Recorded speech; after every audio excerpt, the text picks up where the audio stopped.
Hello everyone, my name is Zach Dom, and today I'm here to introduce a very good friend of mine. He and I have grown up for many years together, from playing sports at a young age to now farming together. Growing up with this guy, I've never met someone so passionate about farming and doing things right all the time. Listening to him talk would make anyone just so enthused about agriculture or just working in any way that you can to help out someone. So, his pure love for it is just absolutely amazing. But without further ado, I would like to introduce my good friend, my best friend, and your FFA State Secretary, Mr. Joel Limestall.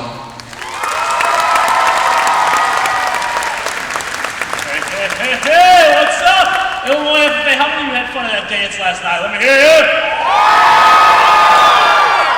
Come on, you guys sound like a bunch of Indiana fans. Let me hear you if you had fun at that dance last night. Here we go, that's what I'm talking about. Growing up, we learned all kinds of lessons from really all kinds of people.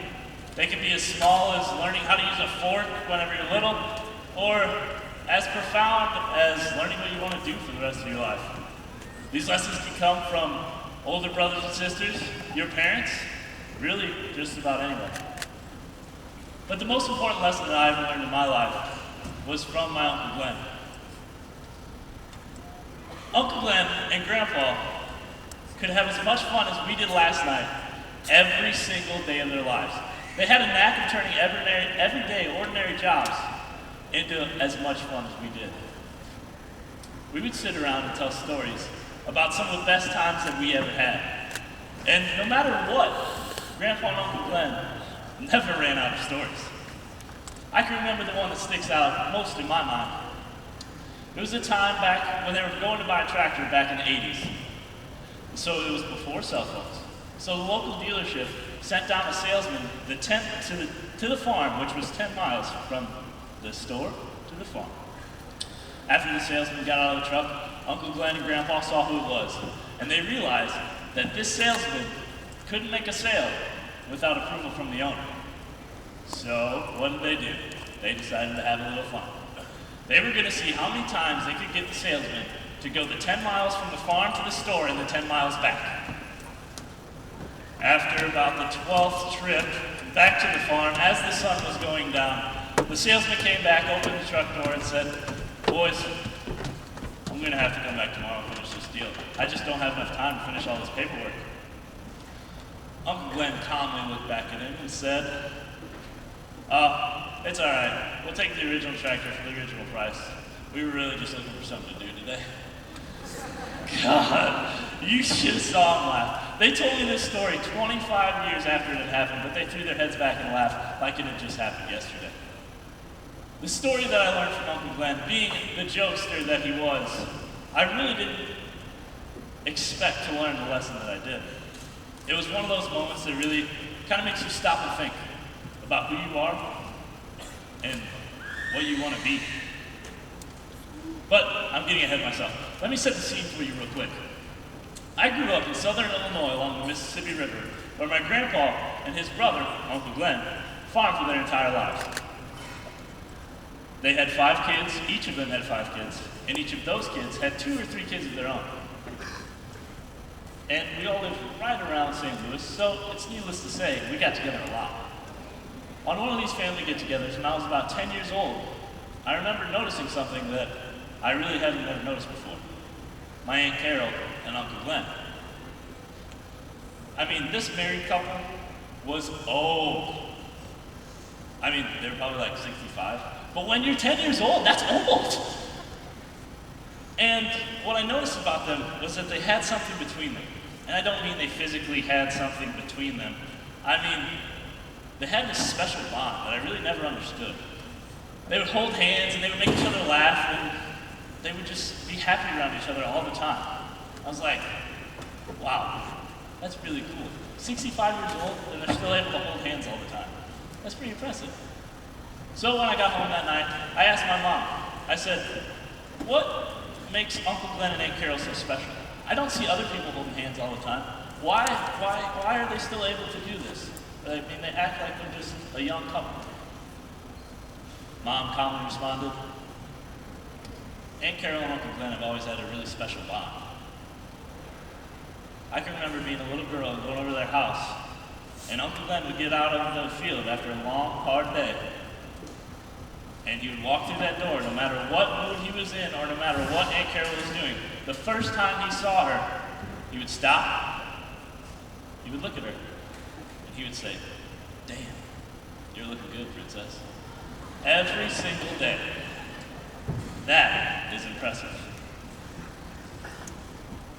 But I guess there is something that I forgot to tell you about Uncle Glenn. He had been on oxygen for essentially my entire life. I mean, don't get me wrong. In his day, he was a strong hoss. I mean, this guy was built.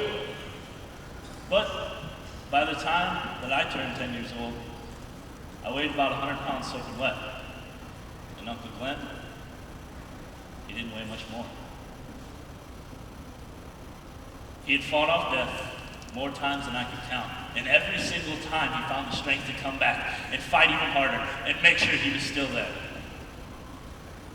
And I never really understood where he found the strength to do so.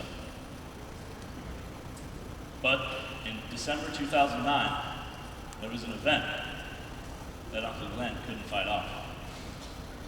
Aunt Carol had gotten sick. And by the end of that month, she had passed away. I can remember going to a funeral. Actually, I can remember going to the wake. And the whole entire room was packed with people. But no matter how many people walked up to Uncle Glenn and shook his hand, the entire time, he was just staring off into space, trying to comprehend what had just happened.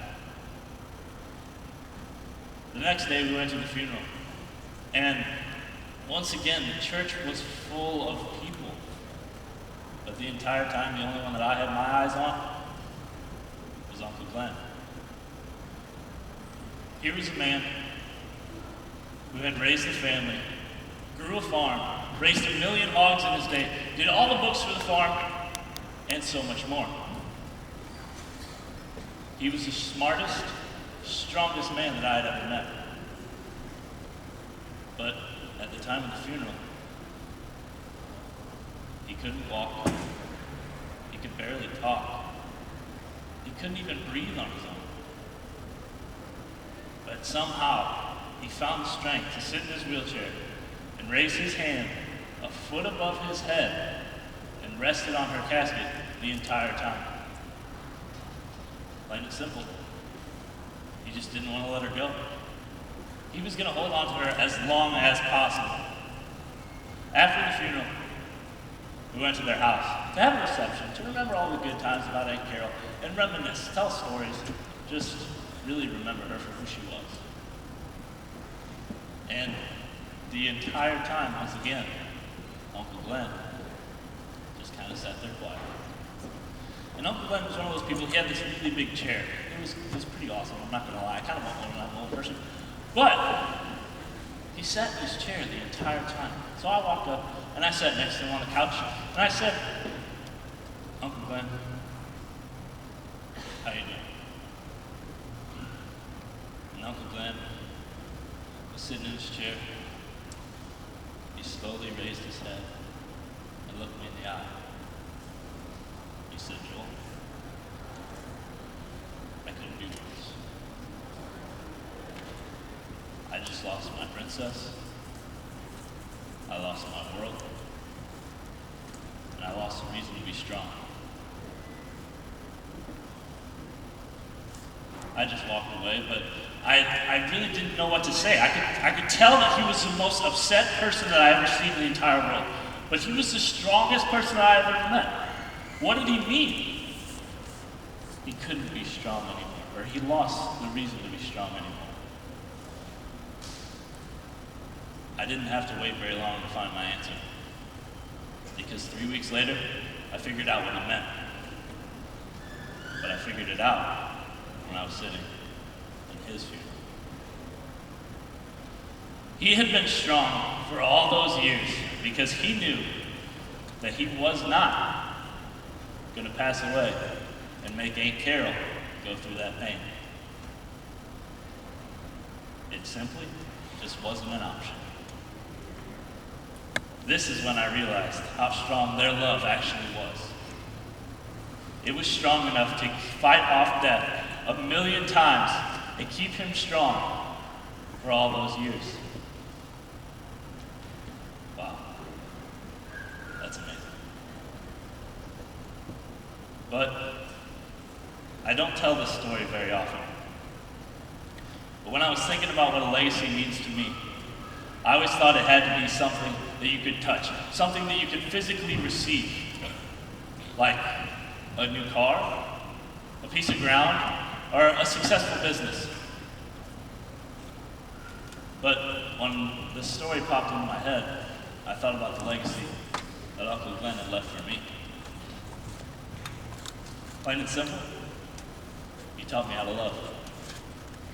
He taught me to be happy with my life. He taught me to find a girl, make her my princess, and once you find that girl, do not ever, ever hurt her, no matter what. Illinois FFA members and guests, my question to you is, how are you going to grow your legacy? When you leave here today, when you graduate, when you get married, or maybe even one day when you pass away, how do you want people to remember you? Are you going to inspire them to join FFA? Are you going to give them a life-changing, altering message? Or are you just going to be a good friend when they need it most? This is up to you. But the one thing I can tell you is, do not waste this convention and do not waste the upcoming years, because God knows. Bye. But above all, always remember to grow your legacy.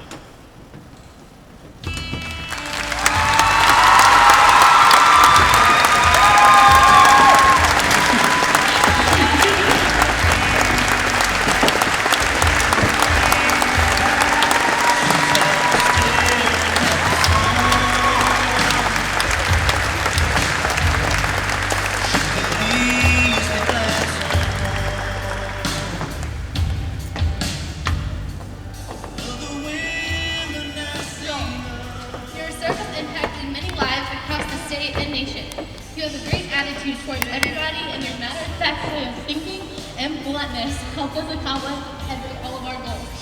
Not having you on our team would have been a travesty. Thank you for your great year of service. Love, Courtney, from Darren, Dalton, and Tyson.